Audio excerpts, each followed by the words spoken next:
இன்னைக்கு நம்ம சேனல்ல இப்ப ரீசெண்டா ரிலீஸ் ஆன கிங்டம் படத்தோட ரிவ்யூ தான் பார்க்க போறோம். இந்த படத்துல விஜய் தேவரகொண்டா, சத்யதேவ், பாக்யஸ்ரீ போஸ் லீடிங் ரோல்ல நடிச்சிருக்காங்க. இந்த படத்தை கௌதம் தின்னுனர் இயக்கியிருக்காரு. அனிருத் இந்த படத்துக்கு இசையமைச்சிருக்காரு. இந்த படத்தோட ஷார்ட்டான ஸ்டோரி என்னன்னு பார்த்தீங்கன்னா, இந்த படத்துல ஹீரோவான விஜய் தேவரகொண்டா ஆந்திரால ஒரு போலீஸ் ஸ்டேஷன்ல கான்ஸ்டபிளா வேலை பார்க்குறாரு.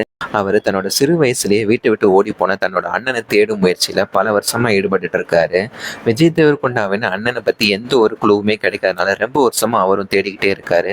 ஒரு கட்டத்துல விஜய் தேவரகொண்டாவோட அண்ணனை பத்தி தகவல் ஒண்ண தேசிய பாதுகாப்புத்துறை அதிகாரி ஒருத்தர் விஜய் தேவரகொண்டாட்ட சொல்றாரு. அந்த தேசிய பாதுகாப்புத்துறை அதிகாரியோ, அண்ணனை மீட்கிறது அவ்வளோ ஒன்றும் சாதாரண விஷயம் இல்லை, உன் அண்ணனை மீட்கணும்னா நீ இலங்கையில இருக்கிற ஒரு மாஃபியா கூட்டத்துக்குள்ள ரகசிய உளவாளியா போகணும், அந்த வேலை ரொம்பவே ஆபத்தானது, அதுக்குள்ள போனாதான் உன் அண்ணனை பத்தின தகவல் கிடைக்கும் அப்படின்னு சொல்றாரு.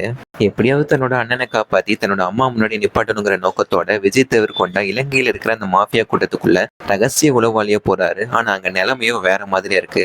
அண்ணனை காப்பாத்துறதுக்காக போன இவர் அங்க ஒரு இனத்தையே காப்பாற்ற வேண்டிய சூழ்நிலை ஏற்படுது. அந்த இனத்துக்கும் விஜய் தேவரகொண்டாவுக்கும் என்ன சம்பந்தம், விஜய் தேவரகொண்டா அவரோட அண்ணனை காப்பாத்தினாரா இல்லையாங்கிறத ஒரு ஆக்ஷன் கலந்த மாசான கதையா சொல்றதுதான் இந்த கிங்டம் படத்தோட மீதி கதை.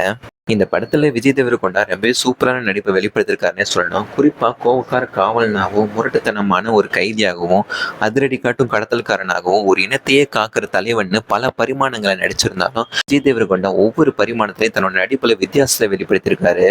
ஆக்ஷன் காட்சிகளை மட்டும் இல்லாம சென்டிமெண்ட் காட்சியில ரொம்பவே சூப்பரா நடிச்சிருக்காருன்னே சொல்லணும்.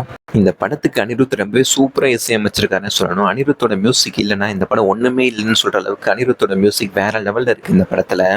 இந்த படம் ரொம்பவே விறுவிறுப்பா போகும். குறிப்பா விஜய் தேவரகொண்டா அந்த மாஃபியா கூட்டத்துக்குள்ள உளவாளியா போற சீன்கள் எல்லாம் சீட்டோட நுனியில உட்காந்து பார்க்க வைக்கிற மாதிரி அந்த அளவுக்கு விறுவிறுப்பா போகும். இந்த படத்தை நீங்க கண்டிப்பா ஒரு தடவையாவது ட்ரை பண்ணி பார்க்கலாம். இந்த படத்துக்கு நான் 5க்கு 3.5 ரேட்டிங் கொடுக்குறேன். இந்த மாதிரியான ஷார்ட்டான மூவி ரிவ்யூஸ்க்கு நம்ம சேனலை மறக்காம சப்ஸ்கிரைப் பண்ணிக்கோங்க. அடுத்து ஒரு இன்ட்ரெஸ்டிங்கான வீடியோல பார்க்கலாம்.